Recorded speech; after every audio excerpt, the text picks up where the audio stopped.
नमस्कार विद्यार्थियों, स्वागत है आप सभी का आपके अपने यूट्यूब प्लेटफॉर्म उदय एजुकेशन में। विद्यार्थियों, आज के इस वीडियो में लेके आया हूँ अर्धवार्षिक परीक्षा की दृष्टि से इम्पोर्टेंट कक्षा 11वीं का अर्थशास्त्र विषय का पेपर, जो कि आपके 18 दिसंबर को होने वाला है। उसकी दृष्टि से वेरी मोस्ट इम्पोर्टेंट ये प्रश्न पत्र रहेगा।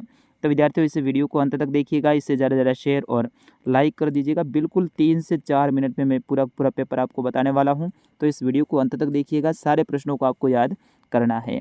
चलिए, पहला प्रश्न है, एक वचन के रूप में सांख्यिकीय का अभिप्राय है। तो इसमें आपको सही आंसर का चुनाव करना है। फिर उसके बाद में दूसरा प्रश्न है, अन्वेषक द्वारा किस प्रकार के आंकड़े स्वयं इकट्ठे किए जाते हैं, प्राथमिक, द्वितीयक, ए व बी दोनों, या फिर कोई नहीं, ये आपको बताना है। फिर उसके बाद में तीसरा प्रश्न है, एक सामूहिक बारंबारता वितरण बनाने के लिए होते हैं वर्ग सीमाएं, वर्ग अंतराल, ए बी दोनों, या इनमें से कोई नहीं। इसका सही आंसर आपको लिखना है। फिर उसके बाद में तीसरा प्रश्न है, आंकड़ों की सहायता से आयत चित्र द्वारा आरेखीय रूप से प्राप्त कर सकते हैं माध्यमिका, बहुलक, या ए व सी दोनों। तो ये आपको बताना है। पांचवा प्रश्न है, एक मूल्य जो बहुत बार दोहराया जाता है क्या कहलाता है, माध्यमिका, बहुलक, कोई नहीं, तो उन्हें क्या कहते हैं वो आपको बताना है, बहुलक कहते हैं। फिर उसके बाद अगला प्रश्न है, भारत में रेलवे का आरंभ अंग्रेजों के किस वर्ष किया था, यानी सबसे पहले भारत में रेल है वो कब चालू हुई थी, ये आपको बताना। 1870, 80, 1870, 90, 1447 या 1850।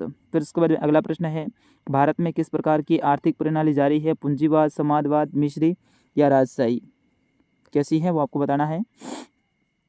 अगला प्रश्न है, भारत में नई आर्थिक नीति कब प्रारंभ की गई, 1991, 81, 45 या 2000, ये आपको बताना है। फिर उसके बाद में अगला प्रश्न है, राष्ट्रीय कार्यों के लिए अनाज कार्यक्रम कब आरंभ हुआ है, 2004, 12, 5 या 1999, ये आपको बताना है। सारे प्रश्नों के उत्तर आपको याद करने हैं, क्योंकि आप बड़े विद्यार्थी हैं, तो यहाँ पर मुझे बताने की ज़रूरत नहीं है, सिर्फ मैं प्रश्न बताऊँगा। अगला है, शिक्षा पर व्यय का एक साधन है, भौतिक पूंजी निर्माण, मानव पूंजी निर्माण, ए वी बी दोनों, इनमें से कोई नहीं। तो इसका आंसर आपको लिख देना है। 11वां प्रश्न है, सांख्यिकी के 3 महत्व बताने हैं, सर्वेक्षण से आप क्या समझते हैं वो आपको बताना है। ये सारे प्रश्न आपको याद करने विद्यार्थियों। सांख्यिकी के 3 महत्व, सर्वेक्षण से आप क्या समझते हैं, समावेशी विधि से क्या अभिप्राय है, आंकड़ों के प्रस्तुतिकरण की कितनी विधियां हैं वो आपको लिखनी है। फिर उसके बाद 15वां प्रश्न है, प्राचीन काल में अधिकांश लोगों का व्यवसाय क्या था वो आपको लिखना है। मिश्रित अर्थव्यवस्था किसे कहते हैं, मौद्रिक नीति से क्या आशय है, निर्धनता का उन्मूलन कब होता है, ये सारे के सारे प्रश्न आपको लिखने हैं। फिर उसके बाद में लघु उत्तरीय प्रश्न, एक आदर्श औसत के क्या गुण होते हैं, आरेख के विभिन्न उपयोग का उल्लेख कीजिए, समावेशी श्रृंखला के अपवर्जित श्रृंखला किस प्रकार बदला जा सकता है, ये आपको लिखना है। आत्मनिर्भरता एवं आत्मपोषी होने के अंतर लिखना है, वेरी मोस्ट इंपॉर्टेंट है सारे प्रश्न।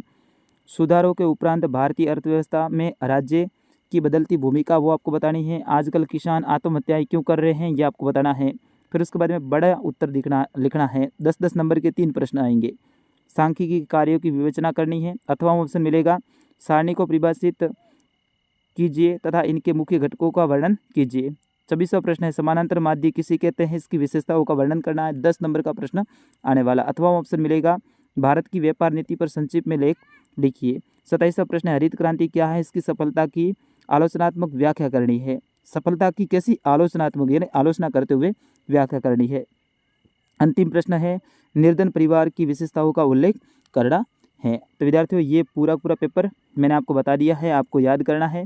स्क्रीनशॉट लेना चाहे तो आप ले सकते हैं, ठीक है ना। इन सभी प्रश्नों का स्क्रीनशॉट आपको लेना है और अच्छे से याद करना है, ठीक है ना, क्योंकि आप बड़े विद्यार्थी हैं तो मेरे को उत्तर बताने की ज़रूरत नहीं है। छोटे विद्यार्थियों को मैं ज़रूर बताऊँगा, पूरा व्याख्या सहित बताता हूँ। तो फिलहाल विद्यार्थियों, इस वीडियो में बस इतना ही। ये था आपके अर्थशास्त्र विषय का पेपर। मिलेंगे अगले पेपर में, तब तक के लिए नमस्कार, जय हिंद, वंदे मातरम।